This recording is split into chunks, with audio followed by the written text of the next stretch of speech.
પૃથ્વીની આસપાસ ભ્રમણ કરતા ઉપગ્રહોનો આવર્તકાળ. ઓકે, આવર્તકાળ મેળવવાનો છે. તો આવર્તકાળને પહેલા સમજી લઈએ. ઇંગ્લિશમાં કહેવાય છે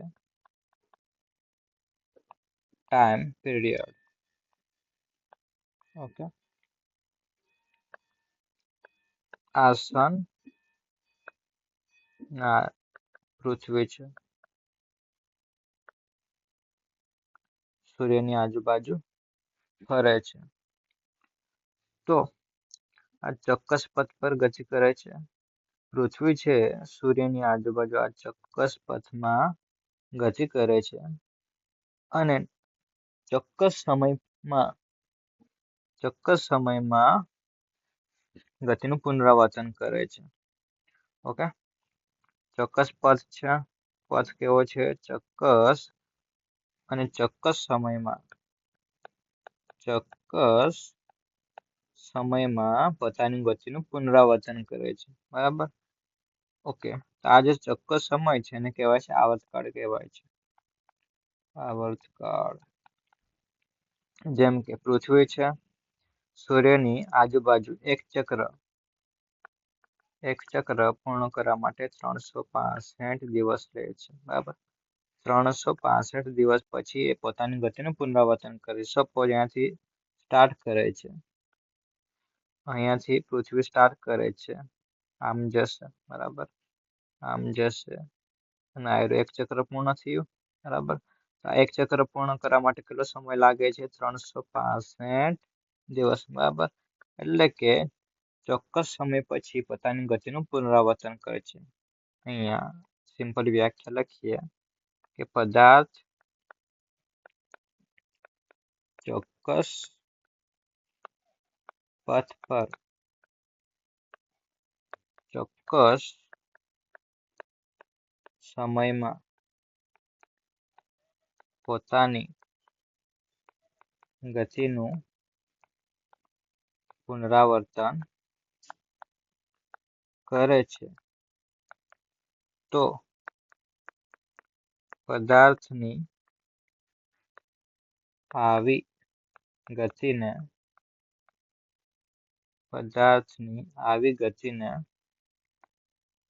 આવર્ત ગતિ કહે છે. બરાબર. અને જે પદાર્થ આવર્ત ગતિ કરતો હોય તો એ આ એક ચક્ર પૂર્ણ કરવા માટે લીધેલા સમયને સિમ્પલ ડેફિનેશન બનાવીએ. એક ચક્ર પૂર્ણ કરવા માટે લીધેલા સમયને અથવા સમયગાળાને આવર્તકાળ કહે છે. અને ઇંગ્લિશમાં કીધું તેમ ટાઈમ પીરિયડ કહે છે. તેથી એને આપણે કેપિટલ ટી વડે દર્શાવીએ છીએ. પૃથ્વી છે સૂર્યની આજુબાજુ ફરે છે, એના માટે કેટલો સમય લાગે છે? 365 દિવસ. તો આ પૃથ્વીનું શું છે? આવર્તકાળ છે. પૃથ્વીનો આવર્તકાળ છે સૂર્યની આજુબાજુ એક ચક્ર પૂર્ણ કરવા માટે.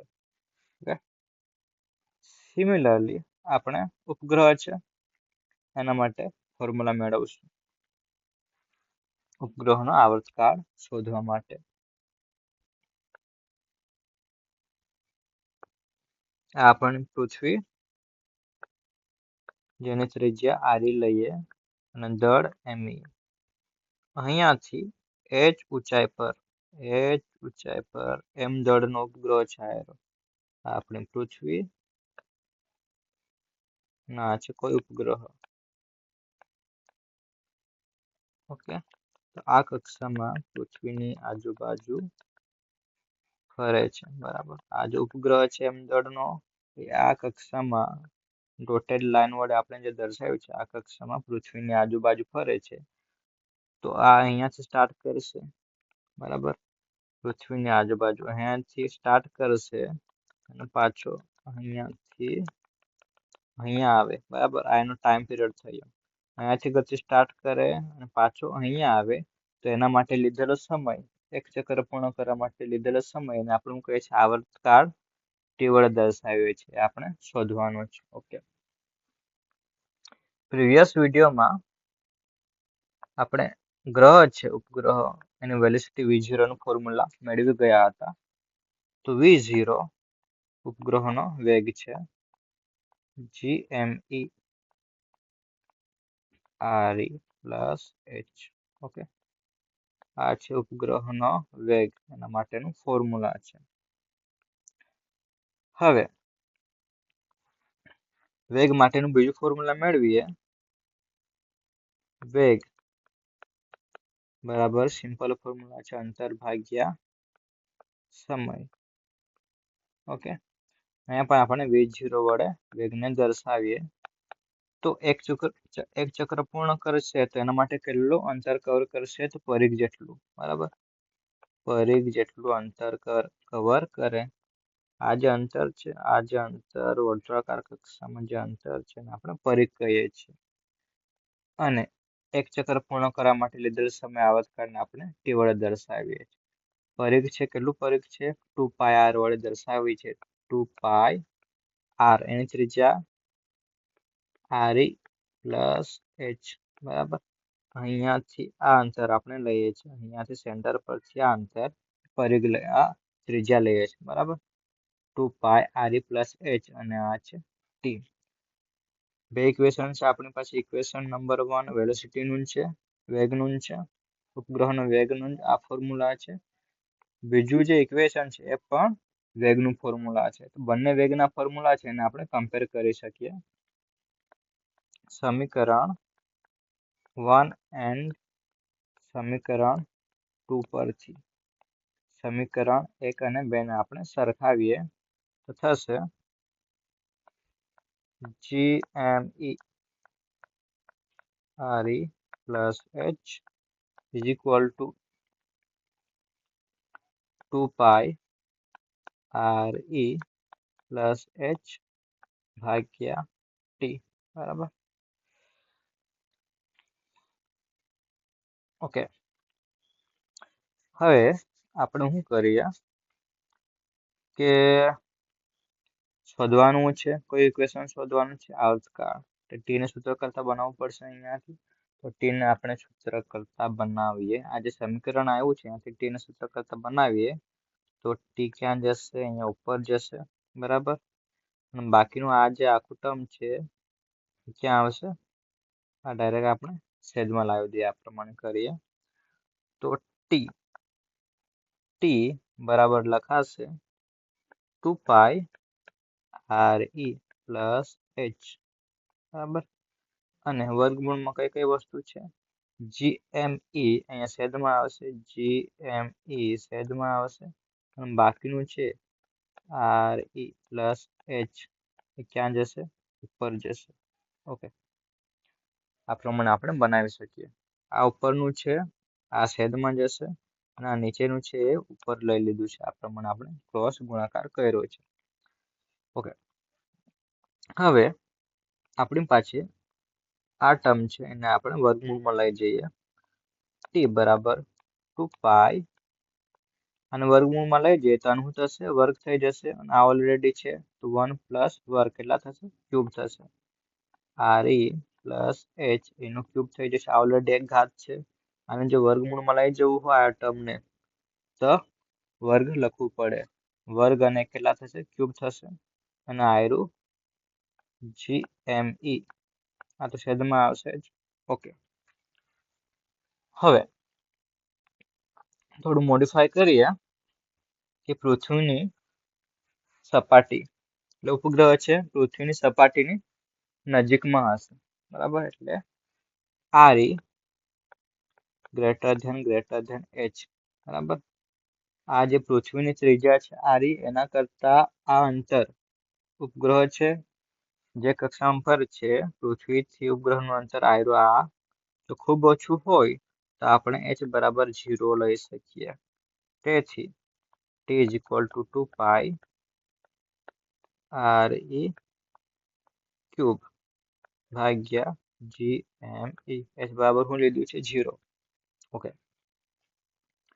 થોડું મોડિફિકેશન કરીએ અહીંયા RE પર અને GME ભાગ્યા RE સ્ક્વેર આ પ્રમાણે લખી શકીએ. અહીંયાથી એક ઘાત RE છે એનું એક ટર્મ અહીંયા બાકીનું એને છેદમાં લખી શકીએ. ઓકે, હવે GME ભાગ્યા RE સ્ક્વેર આ છે પૃથ્વીનું ગુરુત્વાકર્ષણ g નું સૂત્ર છે. તેથી અહીંથી સ્ટાર્ટ કરીએ 2π RE ભાગ્યા g બરાબર. આ ફોર્મ્યુલા એવું આવર્તકાળનું સૂત્ર છે જે ઉપગ્રહનો આવર્તકાળ છે બરાબર. આ સૂત્ર આવી ગયું. ઉપગ્રહનો જે આવર્તકાળ છે એનું સૂત્ર છે. હવે એમાં આપણે કિંમત મૂકીએ તો 2π નાયરું 6400 કિલોમીટર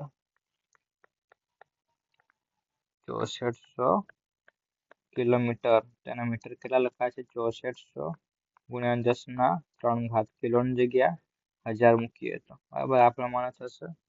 અને g બરાબર મૂકીએ 9.8 મીટર પર સેકન્ડ સ્ક્વેર. આ આવશે મીટરમાં, નાયરું આવશે મીટર પર સેકન્ડ સ્ક્વેર. મીટર કેન્સલ થઈ જશે બરાબર. ને અહીંયા આવશે કેલ્ક્યુલેશન કરીએ આપણે તો 85 મિનિટ એપ્રોક્સ આવશે. t = 85 minute. પૃથ્વીની આજુબાજુ આ ઉપગ્રહ ગતિ કરે કે નહીં, આપણે જે ટર્મ એન્ડ કન્ડિશન લીધી છે બરાબર એ પ્રમાણે આ ઉપગ્રહ છે એમ દળનો પૃથ્વીની આજુબાજુ ફરશે. તો એક ચક્ર પૂર્ણ કરવા માટે કેટલો સમય લેશે તો 85 મિનિટ આટલો સમય લેશે ઉપગ્રહ બરાબર. ઓકે, અહીંયા કન્ડિશન પ્રમાણે ચેન્જ થયું છે બરાબર. અહીંયા h બરાબર આપણે 0 લીધું છે તેથી આપણને આ પ્રમાણે કિંમત મળશે બરાબર. h બરાબર કશું લઈએ તો એ પ્રમાણે આન્સર અલગ આવશે. ઓકે, ફરીથી એકવાર રિવિઝન કરી લઈએ કે આવર્તકાળ અને આવર્ત ગતિ કોને કહેવાય. તો પદાર્થ ચોક્કસ પથ પર ચોક્કસ સમયમાં પોતાની ગતિનું પુનરાવર્તન કરે તો પદાર્થની આવી ગતિનું કહેવાય છે આવર્ત ગતિ કહેવાય છે. આવર્ત ગતિને ઇંગ્લિશમાં કહેવાય છે ટાઈમ પીરિયડ. તેથી આપણે એને કેપિટલ T વડે દર્શાવીએ છીએ. હવે આવર્તકાળ કોને કહેવાય કે એક ચક્ર પૂર્ણ કરવા માટે લીધેલા સમયને આવર્તકાળ કહે છે. જેમ કે પૃથ્વી છે સૂર્યની આજુબાજુ એક ચક્ર પૂર્ણ કરવા માટે 365 દિવસ લે છે બરાબર. તો એનો આવર્તકાળ થઈ ગયો કે 365 દિવસ પછી ફરીથી એ પોતાની ગતિનું કરશે પુનરાવર્તન કરશે. ઓકે, સેમ કોન્સેપ્ટ આપણે યુઝ કરશું કોના માટે ઉપગ્રહ માટે. ઉપગ્રહ પૃથ્વીની આજુબાજુ ફરે છે આ કક્ષામાં. તો એનો વેલોસિટી માટેનું આયરો ફોર્મ્યુલા છે વેગ માટેનું. વેગ માટેનું બીજું ફોર્મ્યુલા આ પ્રમાણે આપણે બનાવી શકીએ. બંનેને કમ્પેર કરો, ટીને સૂત્ર કરતા બનાવો અને ગુરુત્વ પ્રવેગ જીને અહીંયા સેટ કરવાનું છે બરાબર. તો આ ફોર્મ્યુલા આવશે ઉપગ્રહનો આવર્તકાળ માટે. અને આપણે જે ટર્મ એન્ડ કન્ડિશન લીધી છે ટર્મ્સ એન્ડ કન્ડિશન કે h0 લેવાનું છે વગેરે વગેરે તો આપણને જવાબ મળશે 85 મિનિટ બરાબર. એટલે અહીંયા ઉપગ્રહનો આવર્તકાળ આપણને મળે છે 85 મિનિટ જે પરિસ્થિતિ આપણે અહીંયા ધારેલી છે એ પ્રમાણે. ઓકે.